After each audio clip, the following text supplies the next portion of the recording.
Okay, good afternoon. This evening is the second in our climate action events for the CAA and RIBA East. So last month, myself and Alice hosted a talk on Passive House, which looked at the need to reduce carbon through our operational energy in buildings. And this month, we're looking at reducing carbon by tackling embodied carbon. We're really delighted to welcome Mathai Mathew, a structural engineer and associate director for Michael Hadi Associates, who will be sharing insights on calculating and reducing the embodied carbon in structural design. So I think the talk should take about 35 minutes with the time at the end for any questions. Just a reminder, if everyone could kind of keep muted, and we will be recording this. And also feel free to put any questions in the chat, I suppose, as the talk goes along, and they can be answered at the end. Okay, on to you, Mathai. Thank you. Hi, I'm Mathai. I'm from Michael Hadi Associates, structural engineers. Let me just bear with me as I bring my slides up.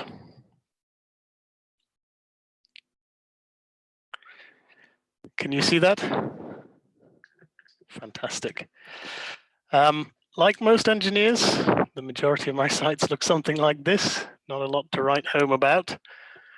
But I have been lucky to be involved in my fair share, more than my fair share, of very interesting projects. I should start really by thanking Alice and Louise from Mol for inviting me to share my thoughts with you this evening. Just a bit of background on me. This is a cantilevered timber wedding chapel I designed with Alex de Rijk and his team quite a few years ago, getting on 13, 14 years ago. I didn't realize it at the time, but it's a pretty sophisticated timber structure. As far as I know, it's the UK's first and only post-tension timber structure. I'm willing to be corrected on that if you know of others. There were lots of things I got wrong with it, but this is what I cut my teeth on as a junior engineer.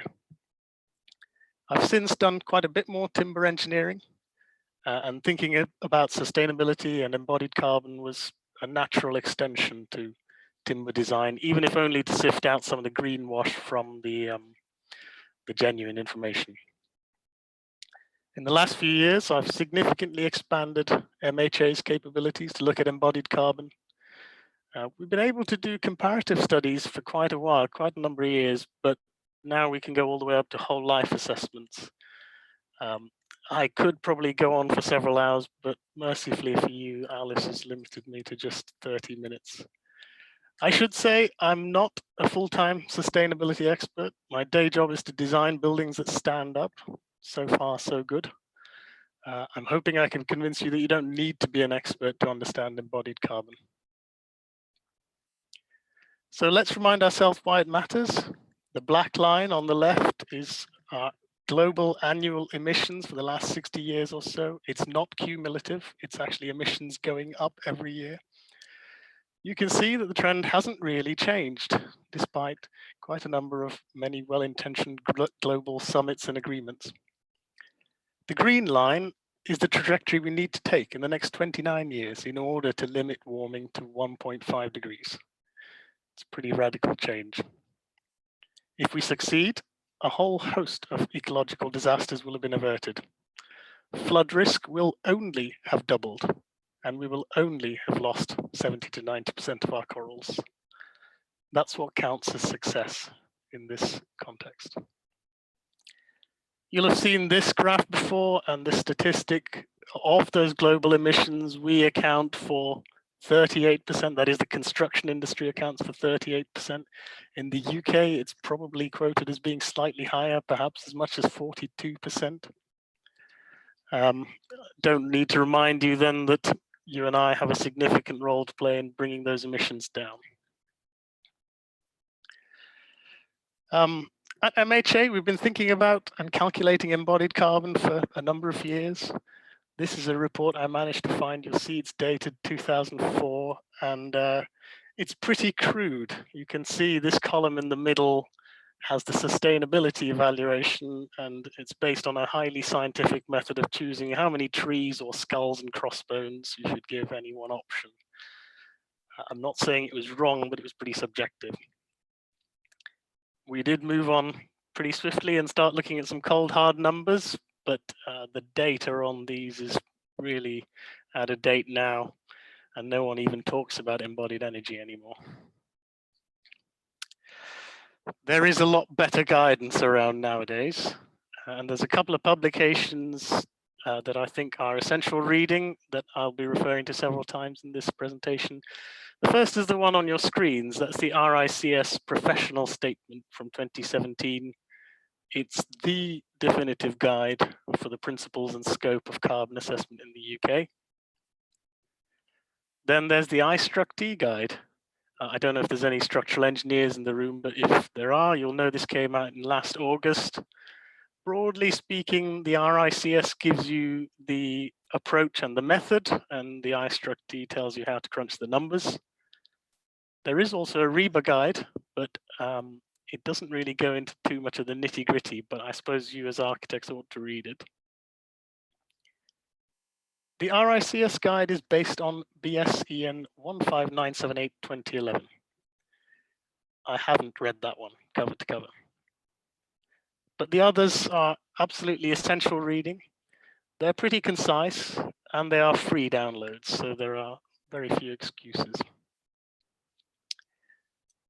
So what exactly is embodied carbon? Most of you will know this. Firstly, it's an abbreviation.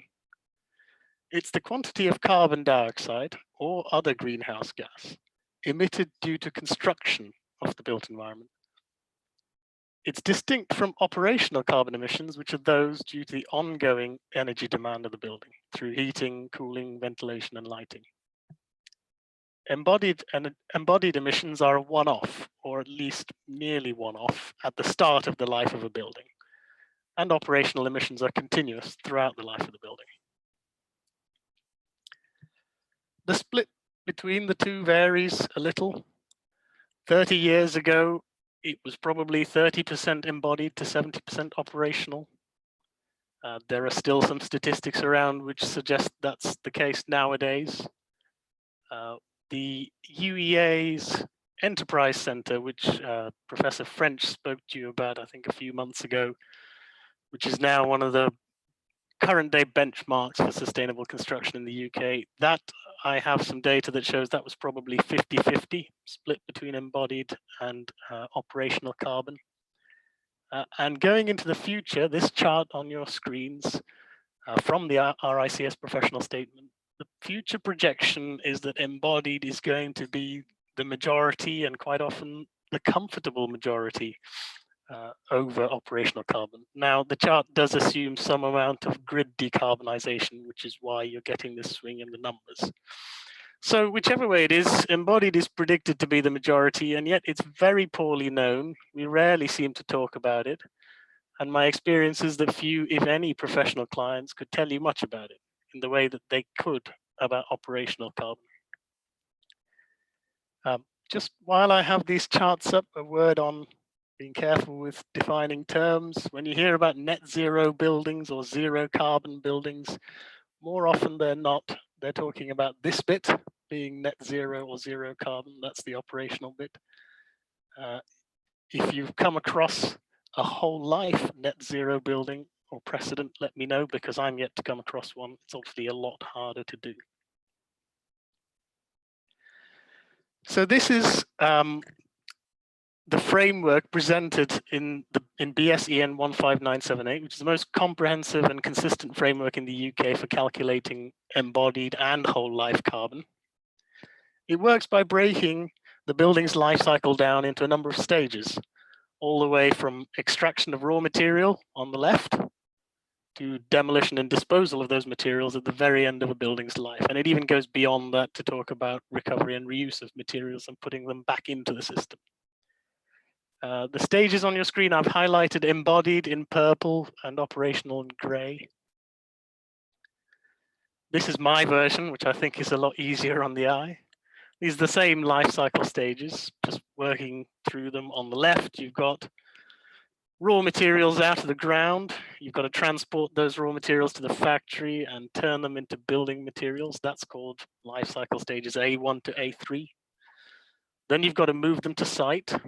That's A4. Then you've got to assemble them into something that resembles a building, that's A5.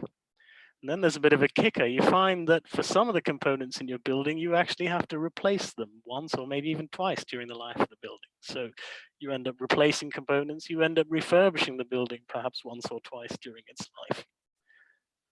We'll skip over the gray bit, which is down to how many engineers. And then right at the very end of the life of the building, you've got to take it all down. You've got to process the waste. You've got to recycle the steel, crush the concrete, burn the timber, or do something else with the timber. And all of that involves emissions. So in an ideal world, if you want to do a rigorous whole life assessment, you've got to find out how much carbon the manufacturer has emitted producing the materials. You've got to work out how far they had to send the material to your site, by what mode of transport.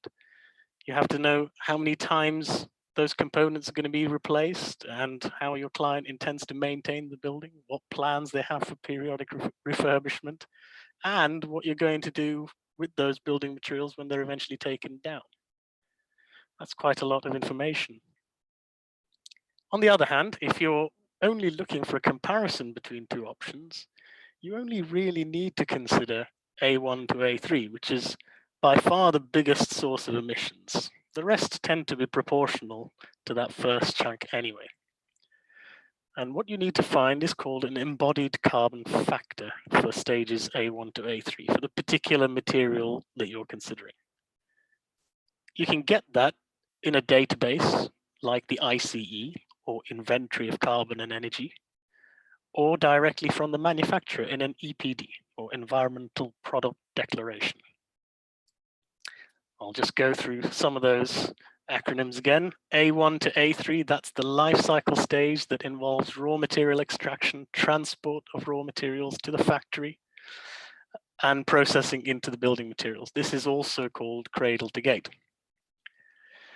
And those A1 to A3 emissions are expressed as an embodied carbon factor. It's just a measure of how good or bad a given material is in terms of how much carbon emission it involves.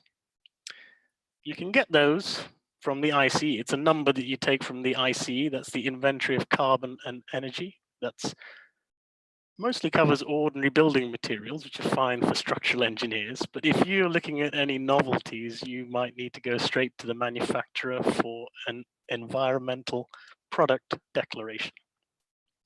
So the ECF is the important bit, really, as far as the numbers are concerned. And once you have an ECF, calculating emissions is pretty straightforward. The ECF multiplied by the quantity of material gives you the embodied emissions.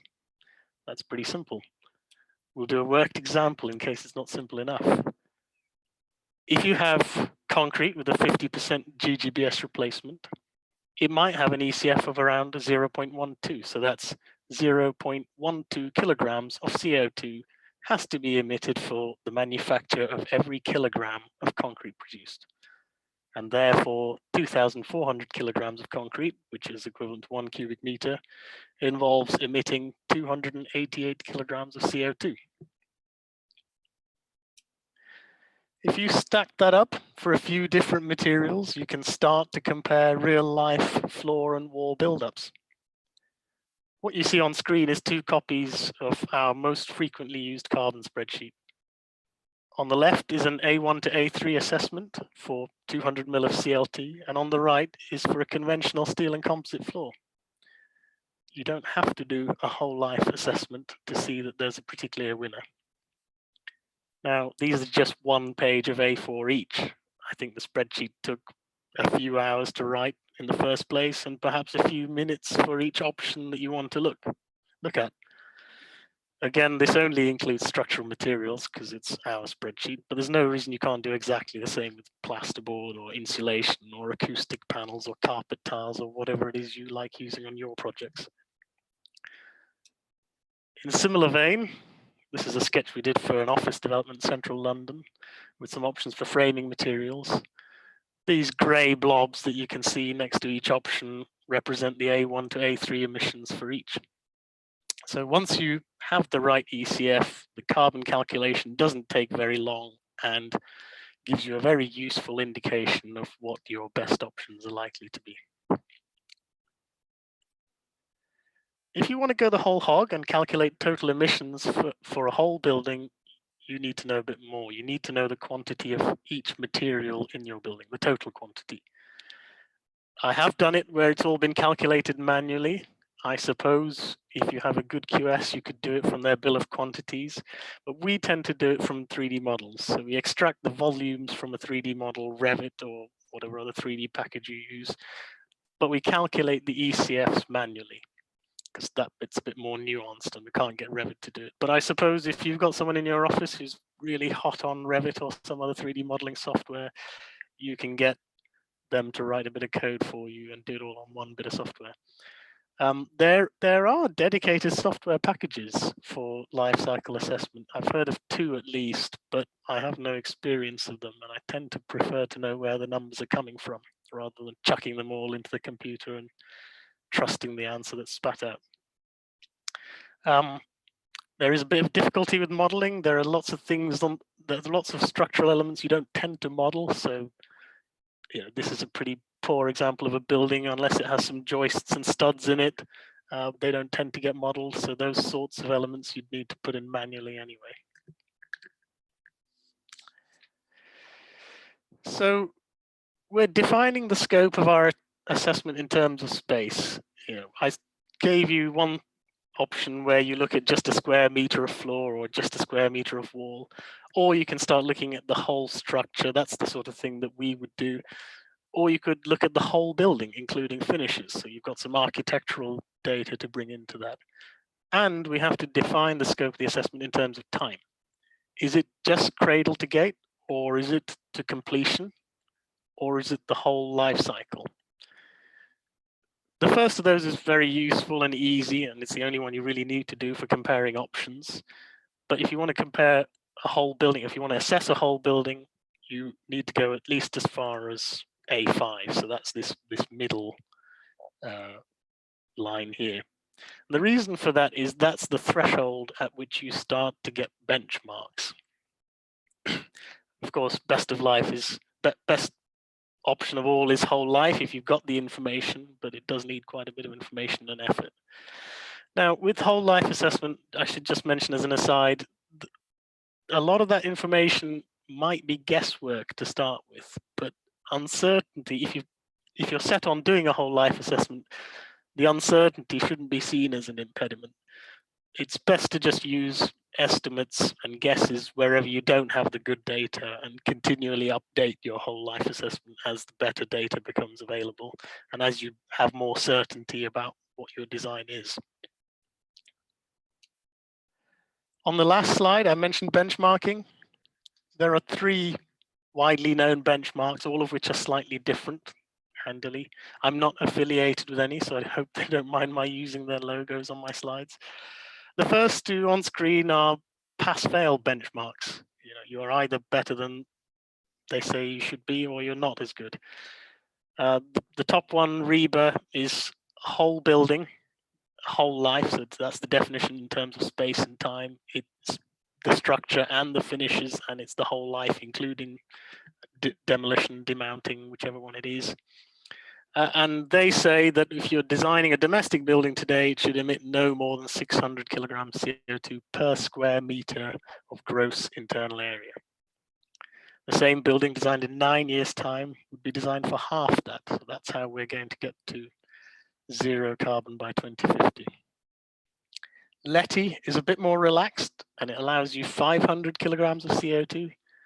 Again, that's the whole building, structure and finishes, but it's only to completion. So you can miss out all the refurb stages. You can miss out all the end of life scenarios. And the third is the eyestructees, which actually gives you a scale on which to compare your project. And this is derived from a retrospective carbon assessment of a large number of case studies done by just 3 fairly big structural engineering practices in London. I expect it will change. I think the boundaries will move, the goalposts will move as more data become available and standards become tighter.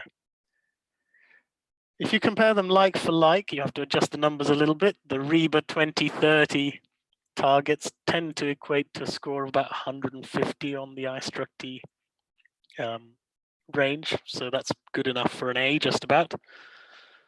The Letty ones are a little bit more relaxed, as I said, so anywhere between a B and a C. It would have been nice if the RIBA and Letty also had a grading system so clients could point to where on the chart they wanted to be. I suppose you could derive whole building benchmarks from the eyestructees system, but then you'd be creating your own benchmarking system. None of these are regulated at the moment. You know, the pace of innovation in the timber and sustainability industry is so rapid that regulation has to keep pretty fast pace to keep up with it, and I'm not sure it's there yet. But there doubtless will be some in the future, so don't be surprised if you're soon designing to embodied carbon limits. So you know what you've got to aim for. How do you actually get there? And this is the PAS 2080 hierarchy of carbon. These are the ideas that PAS 2080 gives you on how you can reduce your embodied carbon.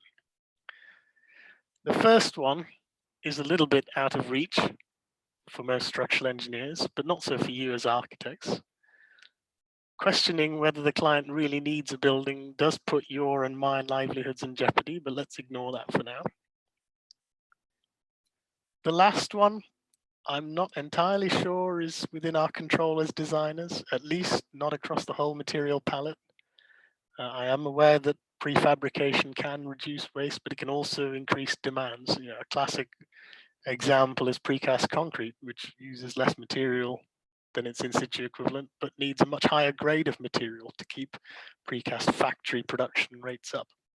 So let me give you a couple of really simple structural ideas on the remaining three. It's not intended to be anything radical, just simple, straightforward, low-hanging fruit you should be able to consider on your own projects with very little effort. First, build less. Consider reuse and refurbishment of existing buildings. Advise your clients to consider reuse and refurbishment-based options in their feasibility studies and their site studies. It can be much more fiddly and time-consuming, but also much more cost-effective.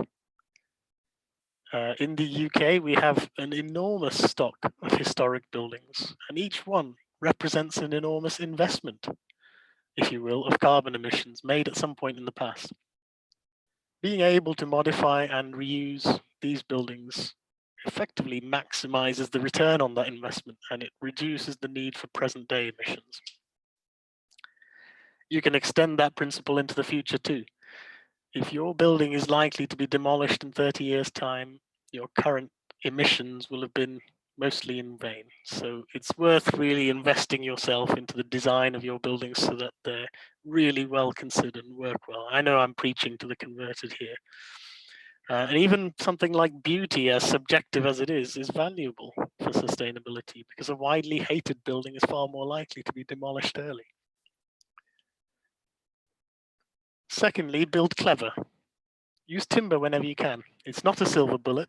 There are question marks over what happens to the sequestered carbon at the end of life, but it's still comfortably less carbon intensive than pretty much every other option.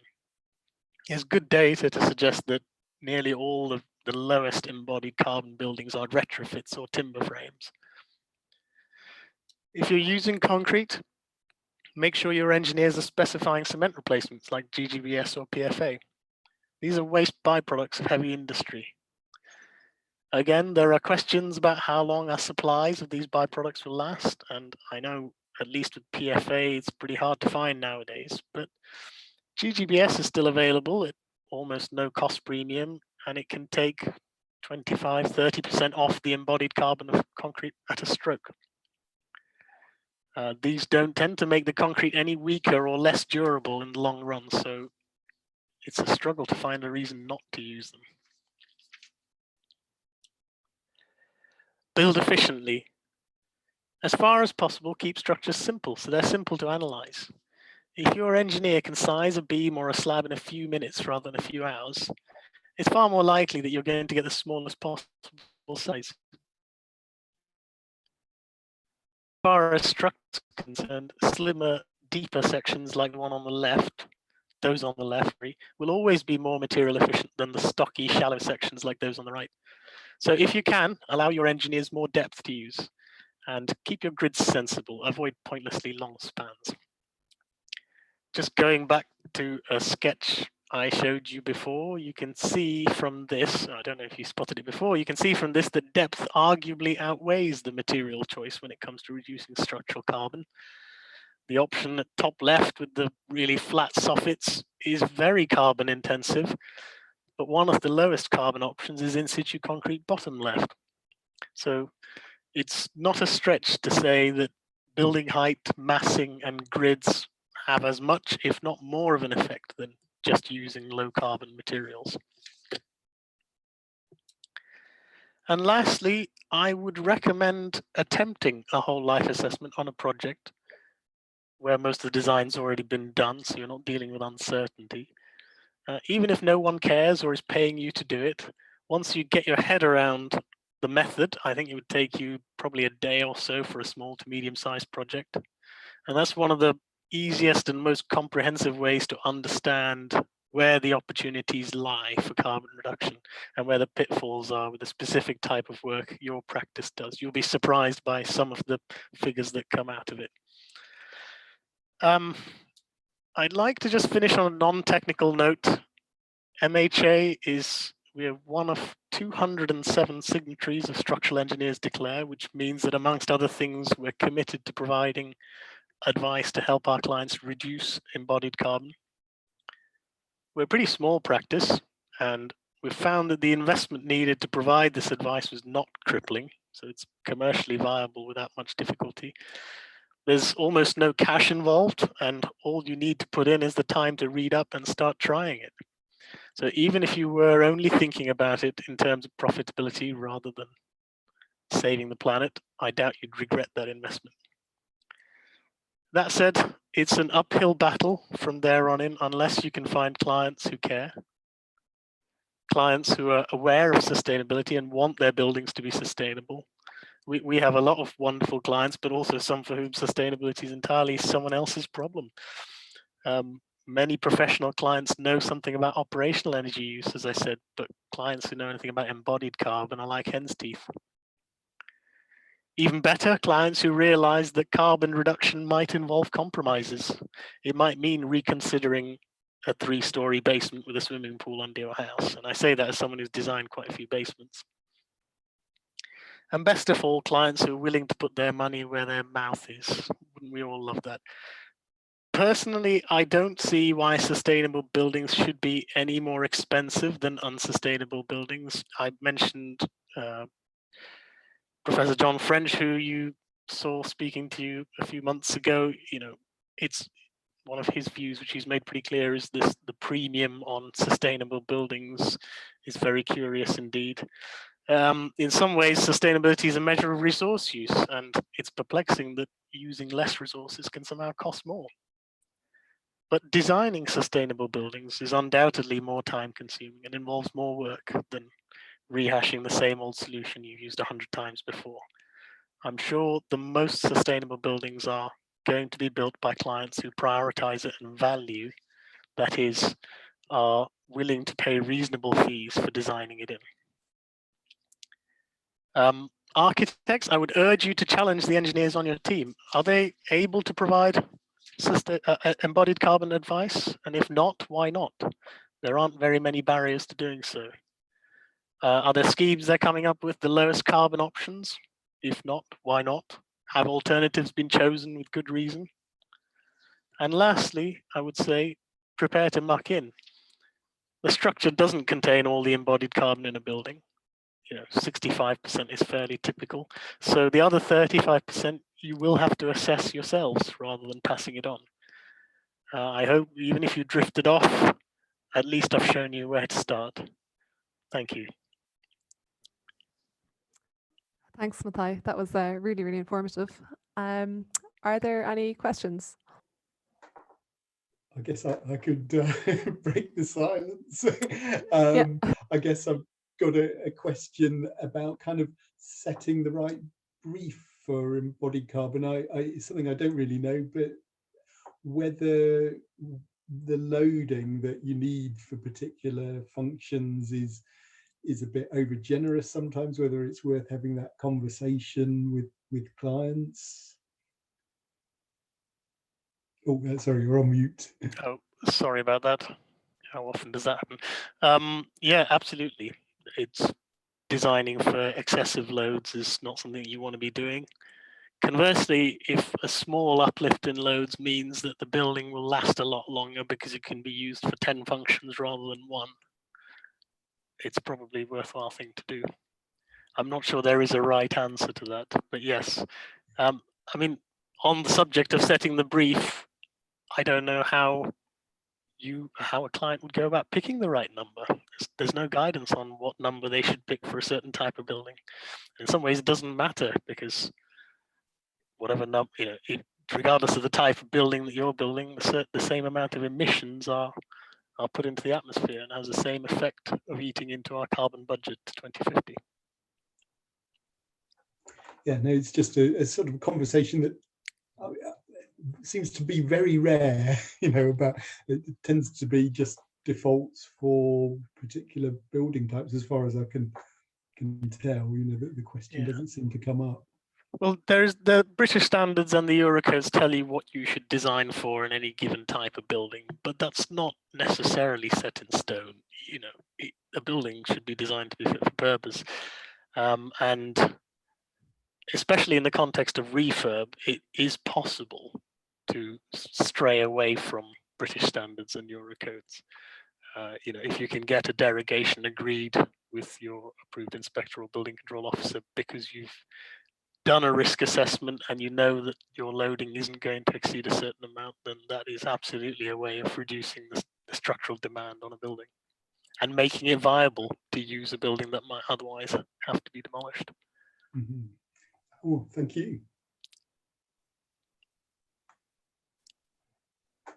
Thanks, Alex. I've got a question if I can jump in.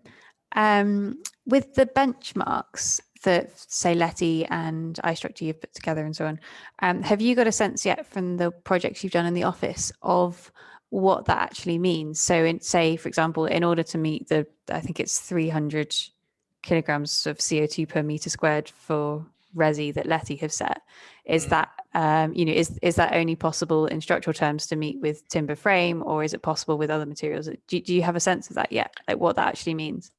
Yeah, I mean, because of the size of our practice, I'd be lying if I said I had a really long track record or database of projects to draw on. The most recent one we did was for a house with a mix of load-bearing masonry, in-situ concrete slabs, some timber framing, some steel framing.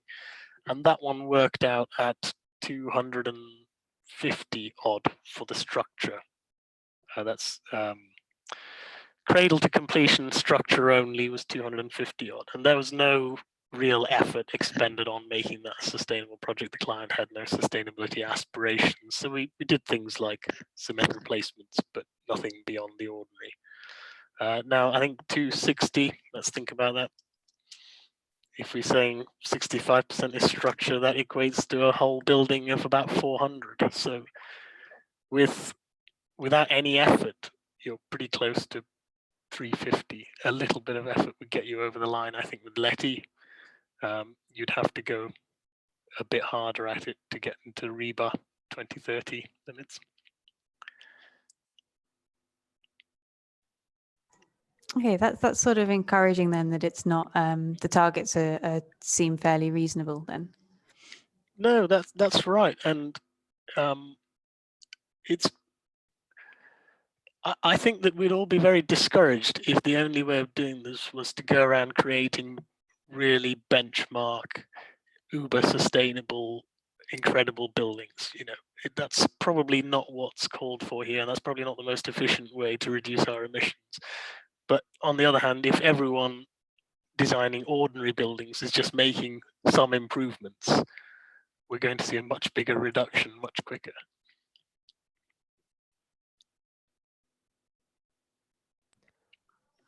Hi, I have a question actually. the calculations, what stages do you recommend doing them at, and do you kind of do them until kind of completion, or do you kind of stop at kind of stage 3? So we normally start out by looking at options. The first spreadsheet I showed you, which usually gives you the clearest winner for the particular demands that you're dealing with. But if you're going to a whole building assessment or even a whole structure assessment, I would probably set it up as a whole life assessment. And just like I said, if you don't know any of the information, guess or estimate it, or figure out to the best of your ability and put it in, and you can keep updating it. Once you've set it up as a life cycle assessment, you can just keep updating the numbers when you have information. So you're always looking at the most accurate possible assessment for the given stage that you're at. I do think, I've never really talked about this, but I do think with someone who's willing to do it, I do think you could possibly carry on that process. So take your whole life assessment up to stage 4 and then pass it on to the contractor for them to continue putting things in, because they'll have updates to that. They'll have precise figures for how many tons of steel they've ordered and how many cubic meters of soil they've had to cart away from the site and so on, in much greater accuracy than you have, because they've had to pay for it all. Does that answer your question? Yes, no, yeah, thank you. We've had a really good question from Tom in the chat. So are there any useful resources for communicating this to clients and stakeholders? As without government legislation, then at the moment it's entirely self-led by construction professionals. So yeah, there's 2 questions here. So firstly, yeah, are there any useful resources for communicating it? And secondly, how do we lobby and advocate for better standards? 2 big questions. Better standards. I'm a fairly sort of simple-minded person, and I think that second question would be way out of my normal realm of thinking. I don't know how we lobby and advocate for better standards. I've fallen into this through involvement in timber frames and actually nitty-gritty number crunching. But as a result of it, I'm in contact with the eyestructees head on climate change, and it's possible to have those conversations and see what's coming around the corner and make suggestions that slowly creep their way into publications. I don't know, other than actively involving yourself in the business of, as you are doing by even being here today, in the business of attempting to reduce our climate impact, I'm not really too sure how much else is within the structural engineers' day-to-day professional reach. I forget what the first question was. Would you mind reminding me of that? Yeah, so are there any useful resources? And I suppose also, do you have any tips from your experience of how do we communicate about embodied carbon to clients and stakeholders? Sort of how cause it's clearly an important issue. So how do we get that across? I haven't come across any useful resources that would help you to communicate this with clients, other than some of the benchmarking guides, which are available as free downloads. If I were talking to a client, I'd probably present something to them much like the start of what I presented to you today. I don't have any standardized documents to apprise clients without having that conversation with them first, I'm afraid. But it's a good idea. Someone should, there's a primer for engineers, there's a primer for architects. We should have a primer for clients as well, like Alex's question implied.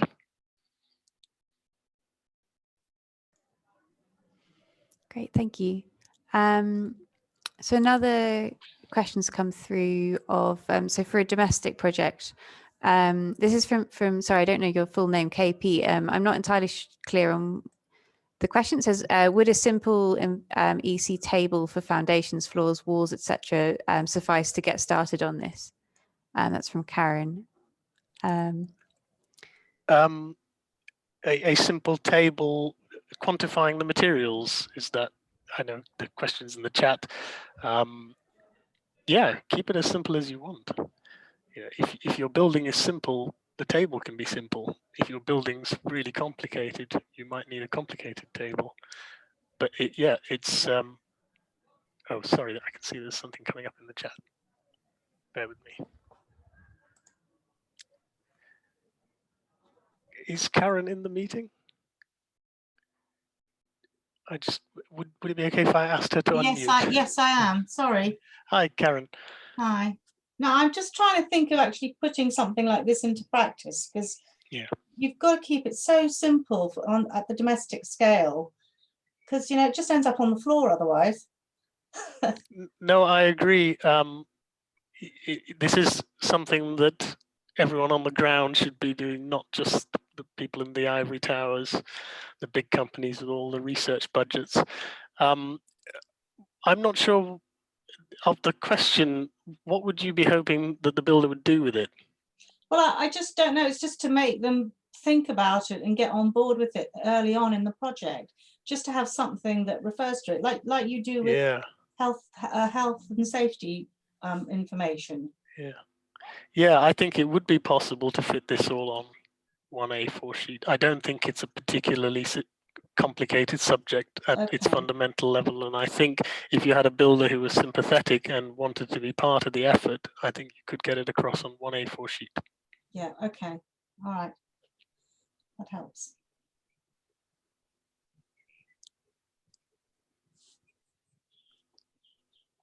Are there any final questions? So question about kind of carbon accounting and net zero. So net kind of means added some subtract things. So where does offsetting fit in, and also timber, which seems carbon from the atmosphere at the time of growing, and then embodies it, and then potentially gets released later on? Yeah, no, very good question. Like I said earlier, regulation hasn't really caught up with this industry, and so there's more than one way of doing it. At the moment, it's recommended that you don't consider timber sequestration unless you're doing full life cycle assessment, and that's because at the end of life, the timber theoretically, when it's processed as waste, re-releases all the sequestered carbon back into the atmosphere. So, I mean, that leads me on to saying, actually, there aren't any zero or negative carbon structural materials, even with timber, even if it is sequestering something for a design life of 60 years, you've lost it after 60 years. So yeah, what that means is that there is no such thing as a true net zero structure unless you have offsetting. You have to purchase offsets to get down to net zero. And I don't think I have a better answer than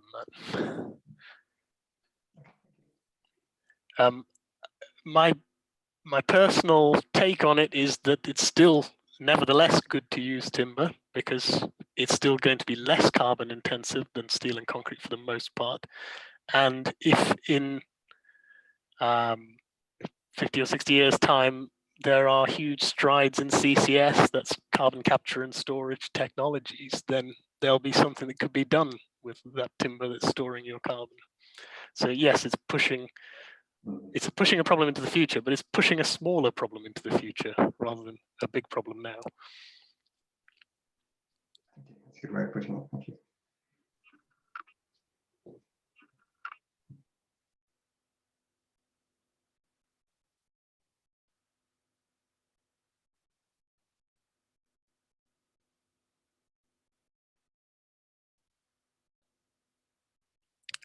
There's a question from in the Nick chat. Stacey.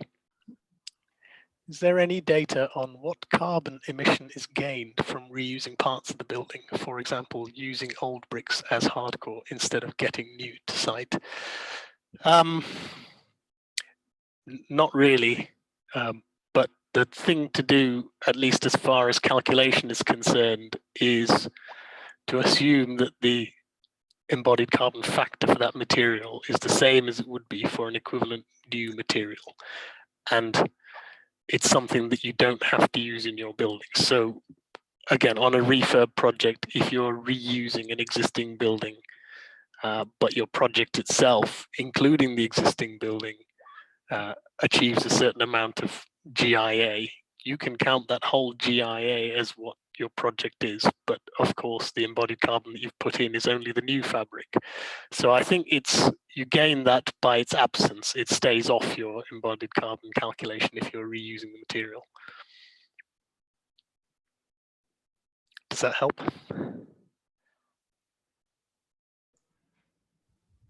And sorry, I just noticing the second part of the question as well. Using old bricks as hardcore instead of getting new to site, that absolutely is accounted for.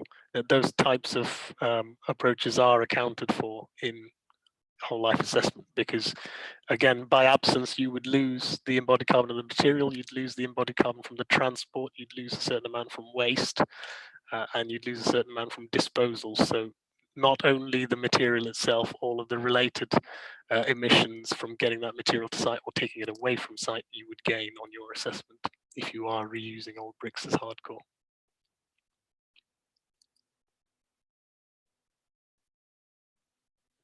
But it doesn't actually reduce, it doesn't take carbon out of the atmosphere to do that. It just prevents you from putting more carbon in, which is why it's not a negative number.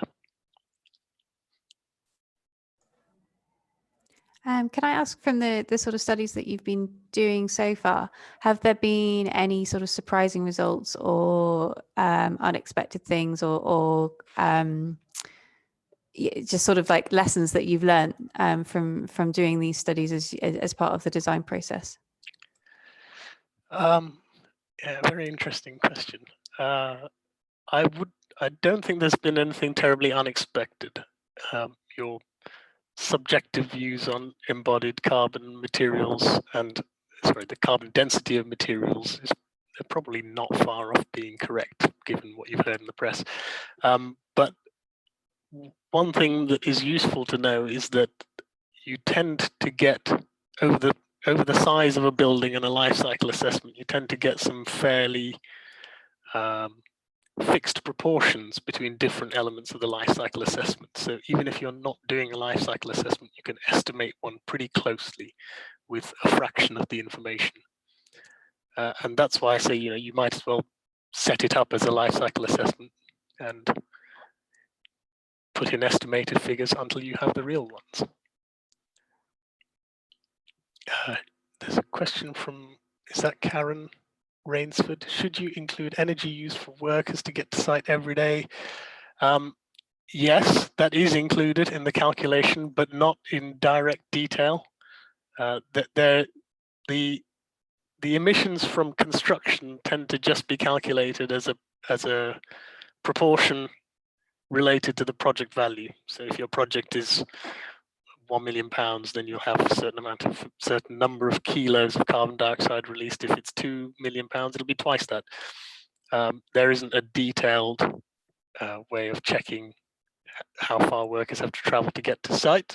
But like I was saying earlier, if you pass this on to a contractor, they probably could look at it in that level of detail. Now, that said, this isn't an exact science. The answer you get out at the end, you could calculate the last kilogram of CO2 being released by your project, but actually on the size of a project, a £2 or £3 million project, the important figure is really how many tons rather than how many kilos. So looking at actual distances traveled by workers probably isn't going to affect that scale of figure. There's one just in the chat there. Are manufacturers obliged to provide the embodied carbon factor for the products they manufacture? Alternatively, is there an organization such as the BRE which provides a table of ECF figures for various materials? Yeah, I don't think there is an obligation yet, Simon, but many manufacturers do, and we've had reasonable success with calling up manufacturers who haven't published theirs and getting them to find them from within the dark halls of their company. As for an organization such as the BRE, the best database we have is the IC at the moment, the University of Bath inventory of carbon and energy. That is given in spreadsheet form, and again, that's a free download. I can send the link to you if you want to have a look at it. It gives you quite a few data points, quite a few materials, but if you're straying into quite bespoke architectural materials, I'm not sure it'll cover that. For those, we tend to find that you have to estimate one from a similar product.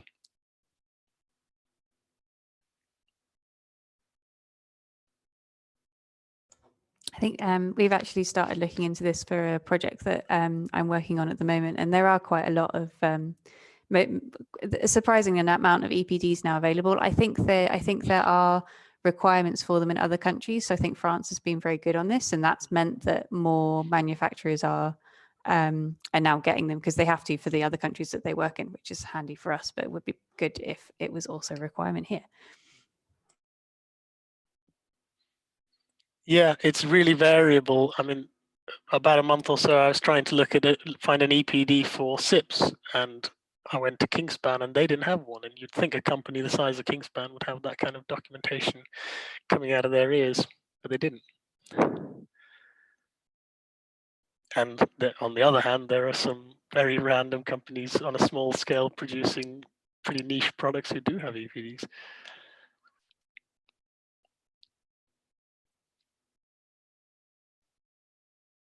Yeah, Tom's mentioned one-click LCA, which is a software package.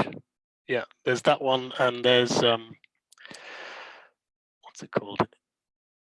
Eco Labs, I think, which was developed by Archetype to do lifecycle assessment entirely by software. There are probably others that I don't know about.